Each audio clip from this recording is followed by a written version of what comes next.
Hello everyone. Daily current affair series में आज हम लोग देखेंगे 22 से 24 अगस्त 2024 के करंट अफेयर्स। तो आते हैं आज के पहले करंट अफेयर पे। और हाँ, चैनल को सब्सक्राइब जरूर कर ले। थाईलैंड के नए प्रधानमंत्री कौन बने हैं? मैं यहाँ पे ऑप्शन नहीं पढ़ूंगा, सीधे आंसर बताते हुए चलूँगा। तो ऑप्शन डी आपका यहाँ पे सही आंसर होगा, पैटोंगटार्न श्रीनावात्रा। थाईलैंड के नए प्रधानमंत्री कौन होंगे या कौन बने हैं? तो ऑप्शन डी आपका यहाँ पे सही आंसर हो जाएगा, पैटोंगटार्न श्रीनावात्रा। अब इनके बारे में थोड़ा देख लेते हैं। जो पैटोंगटार्न श्रीनावात्रा है, एक किनकी बेटी है? तो फॉर्मर प्राइम मिनिस्टर थाईलैंड के, उनकी बेटी है थाकसिन श्रीनावात्रा के, जो थाईलैंड के नए प्रधानमंत्री बनी है, जिनका नाम है पैटोंगटार्न श्रीनावात्रा। ही डॉटर है फॉर्मर प्राइम मिनिस्टर थाकसिन श्रीनावात्रा और नीस है इंगलक श्रीनावात्रा की, जो कि थाईलैंड की पहली फीमेल प्राइम मिनिस्टर थी। थाईलैंड की पहली फीमेल प्राइम मिनिस्टर कौन थी? इंगलक श्रीनावात्रा। तो सेकंड फीमेल प्राइम मिनिस्टर कौन हुई? तो अभी जो बनी है थाईलैंड के प्रधानमंत्री, जिनका नाम है पैटोंगटार्न श्रीनावात्रा, और इनकी पार्टी का नाम क्या है? फेउ थाई पार्टी। तो ये सारे इंपॉर्टेंट पॉइंट है जो कि आपको याद रखने हैं। अगले क्वेश्चन पे आते हैं। दलित ईसाइयों और मुसलमानों को अनुसूचित जाति का दर्जा देने की संभावना पर गौर करने के लिए केंद्र द्वारा गठित 3 सदस्यीय जांच आयोग का नेतृत्व किस सेवानिवृत्त चीफ जस्टिस ऑफ इंडिया द्वारा किया गया है? तो गिवन ऑप्शन में ऑप्शन सी आपका यहाँ पे सही आंसर होगा, के.जी. बालाकृष्णन। दलित ईसाइयों और मुसलमानों को अनुसूचित जाति का दर्जा देने की संभावना पर गौर करने के लिए केंद्र द्वारा गठित 3 सदस्यीय जांच आयोग का नेतृत्व किस सेवानिवृत्त सीजेआई द्वारा किया गया है? तो ऑप्शन सी आपका यहाँ पे सही आंसर होगा, के.जी. बालकृष्णन। अच्छा, इस कमेटी का गठन कब हुआ था? अक्टूबर 2022 में हुआ था। अक्टूबर 2022 में इसका गठन हुआ था और अक्टूबर 2024 में इसका टर्म पूरा होने वाला था। तो इन्होंने एक शॉर्ट एक्सटेंशन मांगा है, इसलिए आपका एक करंट अफेयर में बना हुआ है। अगले क्वेश्चन पे आते हैं। हाल ही में राजस्थान उच्च न्यायालय के प्लेटिनम जुबली समारोह में राजस्थान उच्च न्यायालय संग्रहालय का उद्घाटन किसने किया? तो ऑप्शन है आपका यहाँ पे सही आंसर होगा, प्रधानमंत्री नरेंद्र मोदी जी ने। हाल ही में राजस्थान उच्च न्यायालय के प्लेटिनम जुबली समारोह में राजस्थान उच्च न्यायालय संग्रहालय का उद्घाटन किसने किया? तो प्रधानमंत्री नरेंद्र मोदी ने। ऑप्शन है आपका यहाँ पे सही आंसर होगा। अगले क्वेश्चन पे आते हैं। प्रधानमंत्री श्री नरेंद्र मोदी की अध्यक्षता में केंद्रीय मंत्रिमंडल ने जैव प्रौद्योगिकी विभाग के उच्च प्रदर्शन बायो मैन्युफैक्चरिंग को बढ़ावा देने के लिए बायो E3 नीति, bio E3 policy for fostering high performance bio manufacturing के प्रस्ताव को मंजूरी दे दी। बायो E3 का मतलब क्या है? तो यहाँ पे बायो E3 का मतलब क्या हुआ? बायो स्टैंड्स फॉर बायोटेक्नोलॉजी और E3 का मतलब क्या हुआ? E3 का मतलब हुआ इकोनॉमी, इन्वायरमेंट एंड एम्प्लॉयमेंट। तो ऑप्शन बी आपका यहाँ पे सही आंसर होगा। प्रधानमंत्री श्री नरेंद्र मोदी की अध्यक्षता में केंद्रीय मंत्रिमंडल ने जैव प्रौद्योगिकी विभाग के bio E3 policy for fostering high performance bio manufacturing के प्रस्ताव को मंजूरी दे दी। बायो E3 का मतलब क्या हुआ? Biotechnology for economy, environment and employment. Option b आपका यहाँ पे सही आंसर होगा। अगले क्वेश्चन पे आते हैं।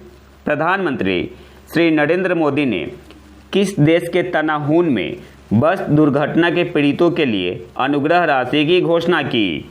तो आपका नेपाल में हुआ है। ऑप्शन है आपका यहाँ पे सही आंसर होगा, नेपाल।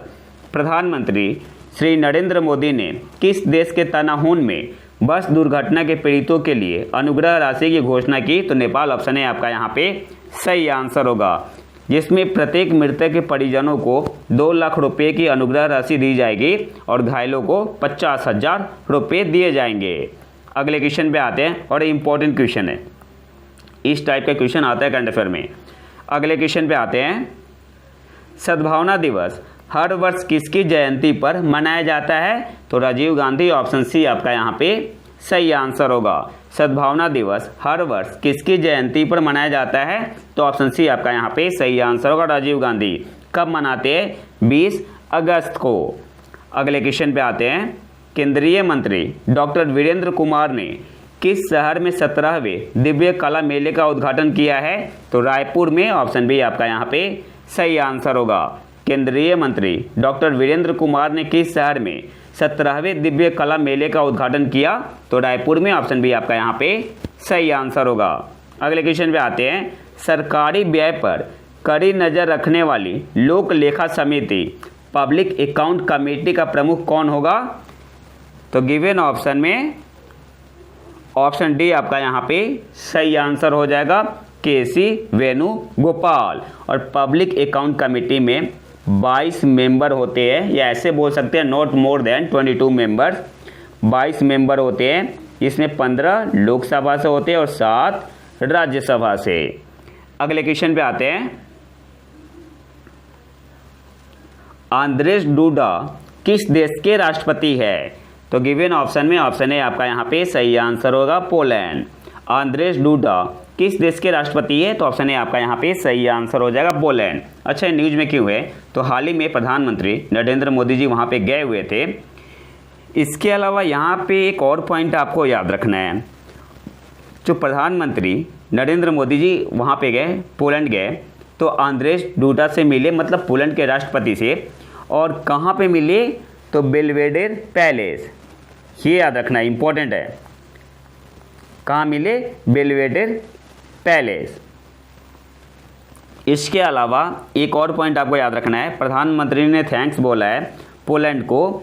जो ऑपरेशन गंगा हुआ था, इंडियन सिटीजन को यूक्रेन से निकाला गया था, तो पोलैंड ने काफ़ी हेल्प किया था। अगले क्वेश्चन पे आते हैं। केंद्र द्वारा 24 अगस्त 2024 में शुरू की गई नई पेंशन योजना का नाम क्या है? तो UPS unified pension scheme. Option b आपका यहाँ पे सही आंसर होगा। केंद्र द्वारा 24 अगस्त 2024 में शुरू की गई नई पेंशन योजना का नाम क्या है? तो यूनिफाइड पेंशन स्कीम। और इसके बारे में मैंने डिटेल में अपने फेसबुक पेज प्रतीक IQ एजुकेशन में बता दिया है, आप वहाँ पे जाकर डिटेल में देख सकते हैं। अगले क्वेश्चन पे आते हैं। राष्ट्रीय भू विज्ञान पुरस्कार नेशनल जियो साइंस अवार्ड किस मंत्रालय द्वारा स्थापित किए गए हैं? तो मिनिस्ट्री ऑफ माइंस। ऑप्शन है आपका यहाँ पे सही आंसर हो जाएगा, खान मंत्रालय। राष्ट्रीय भू विज्ञान पुरस्कार नेशनल जियो साइंस अवार्ड किस मंत्रालय द्वारा स्थापित किए गए हैं? तो मिनिस्ट्री ऑफ माइंस, खान मंत्रालय।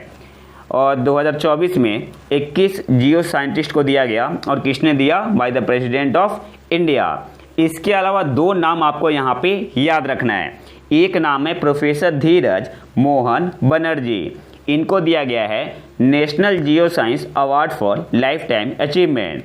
प्रोफेसर धीरज मोहन बनर्जी को दिया गया है national geo science award for lifetime achievement.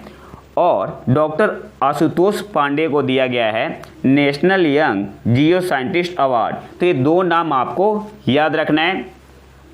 इसमें 3 कैटेगरी है जो आपका अवार्ड है। 3 कैटेगरी है इसमें।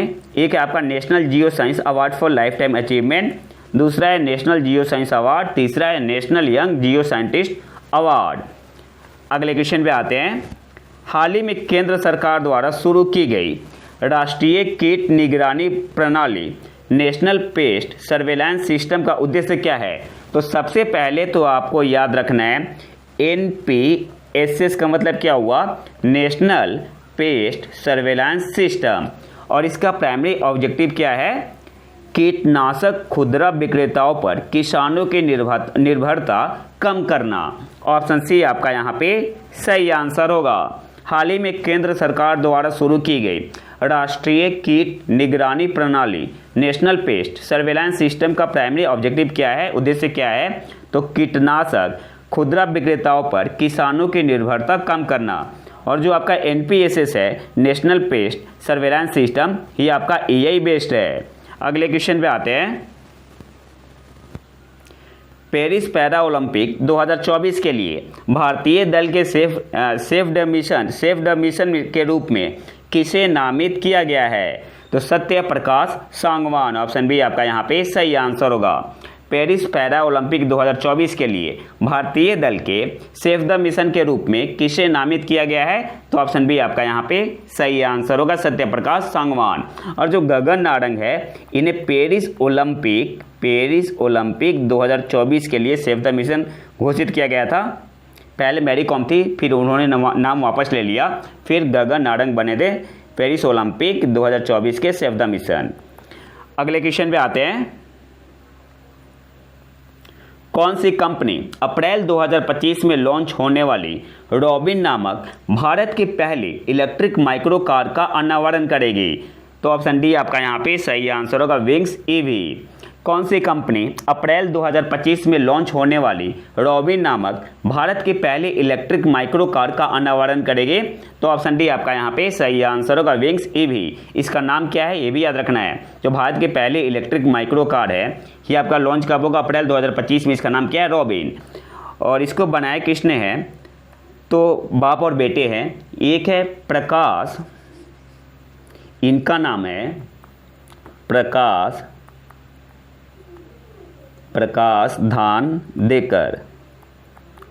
धानदेकर, और इनका नाम है प्रणव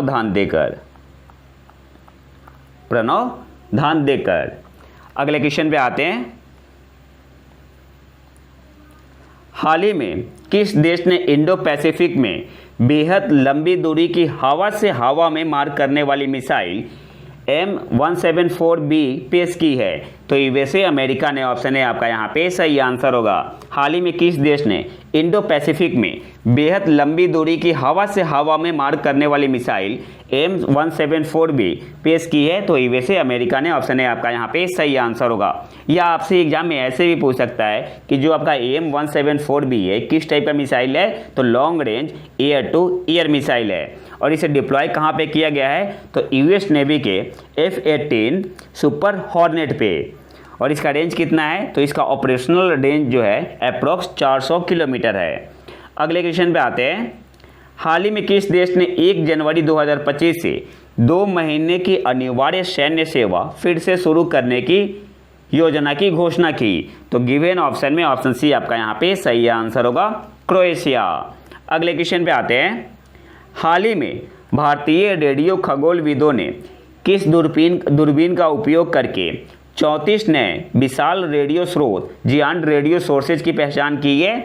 तो क्या नाम है उस दूरबीन का? जियान मीटरवेव रेडियो टेलीस्कोप, शॉर्ट में से बोलते हैं GMRT, जियान मीटरवेव रेडियो टेलीस्कोप। ऑप्शन है आपका यहाँ पे सही आंसर हो जाएगा। और इसे ऑपरेट किसके द्वारा किया जाता है? TIFR के द्वारा, Tata institute of fundamental research के द्वारा।